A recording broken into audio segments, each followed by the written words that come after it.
There is biblical proof Messiah was not born on December 25th. Exodus 23:13. And in all that I have said to you take heed, and make no mention of the name of other mighty ones or gods. Let it not be heard from your mouth. Every pagan sun god, Ra, Tammuz, Mithra, etc., was born on a pagan feast day, December 25th.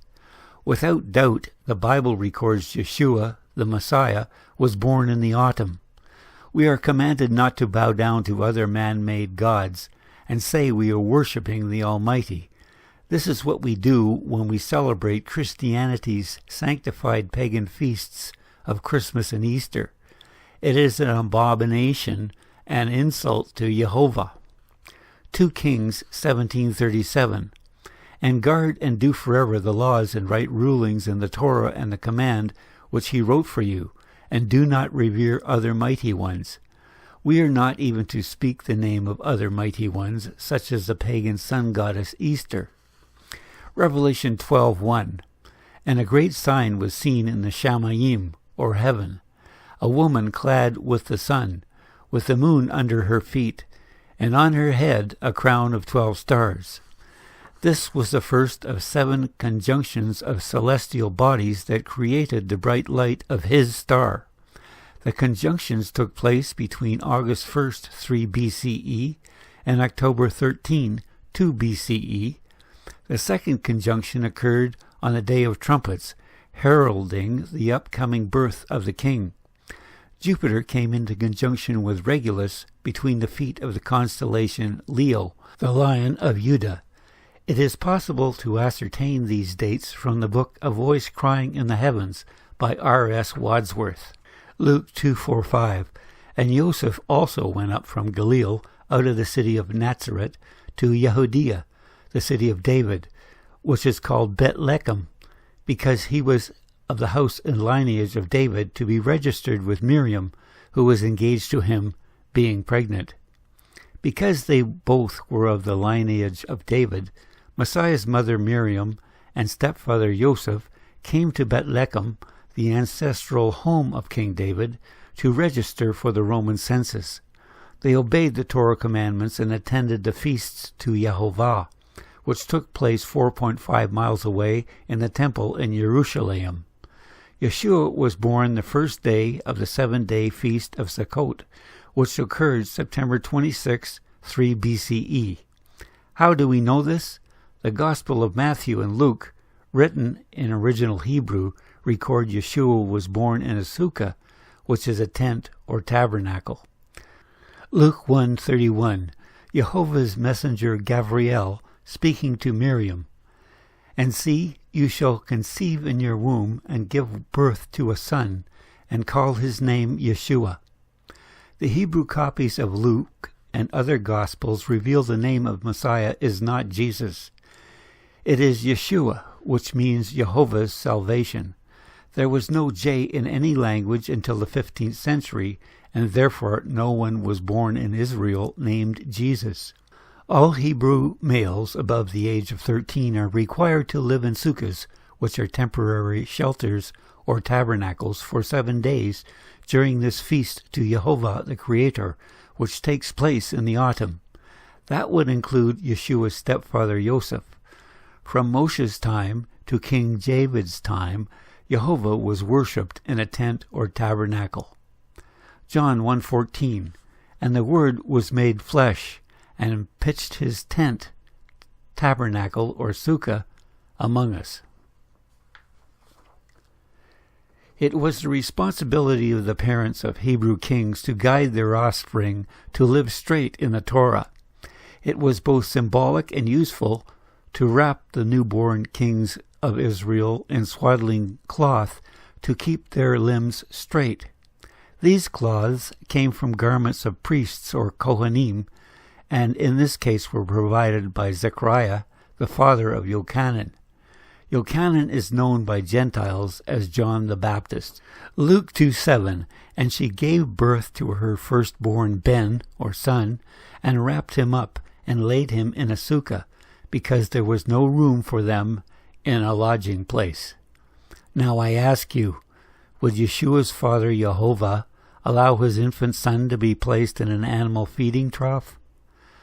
The recently discovered Hebrew copies of the Gospels record there was no manger or feeding trough, no cattle, and no wise men at the Nativity. Even the King James Version of the Bible disputes the Christian mythology that the wise men were present shortly after the birth of Messiah. The Bible records the wise man visited a child in a house, not a baby in a manger. The 3 wise men didn't show up until December 21st, 2 BCE, 14 months after the birth of Yeshua. There were 3 gifts, but an undetermined number of Hebrew Chaldean astronomers who journeyed from Babylon along with a security force. They came to deliver the legacy from the prophet Daniel, who was the second in command in Babylon 500 years before, and a very wealthy man. His inheritance would finance Messiah Yeshua's family to travel to Egypt and remain there until King Herod was dead and the death penalty for newborns in Israel was lifted. Both Christmas and Easter are pagan abominations to the Messiah. The wife of the sun god Tammuz was Easter, the bare-breasted pagan goddess of war and fertility, who landed in the Euphrates River in a giant egg and then changed a bird into a rabbit that can lay eggs. Later in the year, on December 25th, infants that were conceived at the Easter sex festival were thrown while still alive into a fire during child mass, later renamed Christmas by the Greeks. The Yule log represents the infants. Drums were to drown out their screams. Satan is Santa wearing a snake god hat. Children were also sacrificed at Easter. Easter eggs were dipped in their blood to color them red. Any feast day that resembles a pagan feast is an abomination to Yehovah. Ezekiel 8:14. And he brought me to the door of the north gate of the house of Yehovah, and I saw a woman sitting there, weeping for Tammuz. We are commanded to keep forever the appointed times or Bible feast days to Yehovah our Elohim. These are living prophecies or oracles to Elohim that Yeshua and we, his followers, must keep so that we will be in the right place at the right time when Yeshua's prophecies concerning the end times are fulfilled before the year 2030. Feast days to Yehovah are for all his people, not just Jews. Leviticus 23:27. Then Yehovah spoke to Moshe, saying, Speak to the children of Israel, saying, In the 7th month, on the 1st day of the month, you shall have a Shabbat rest, a memorial of blowing of trumpets, a Kodesh convocation. You shall do no customary work in it, and you shall offer an offering made by fire to Yehovah. The Feast of Trumpets in the year 3 BCE heralded the coming of Yeshua the Messiah, whose birth took place 15 days later during the Feast of Sukkot. The blowing of trumpets is also featured in the book of Revelation, heralding 7 specific events of the tribulation in the end times. The sounding of the 7th trumpet will signal the reign of the earth given over to Yeshua, King of Kings. Kodesh means set apart. We are to be Kodeshim, or set apart people, removed in every way from the pagan culture we live in. You can see by what we have documented here how the birth of Yeshua occurred in conjunction with the feasts to Yehovah set before us in the Torah. Yeshua the Messiah did not come to fulfill the 2 pagan holidays of Christmas and Easter. Yeshua did fulfill Passover, the spring feast to Yehovah his Father, as the sacrificial lamb. He also fulfilled another spring feast by offering first fruits, by presenting himself and the 24 saints to Yehovah, the creator of the universe. Messiah will return sometime between 2028 and 2032 to fulfill the fall feast to Yehovah as the ruling king. If you are a Catholic or a protesting Catholic, you are a follower of the false dogma of pagan sun god worship created by the Romans. We have thousands of denominations created by false prophets that take a few verses from the Bible and create a religion around the misunderstanding or poor translation.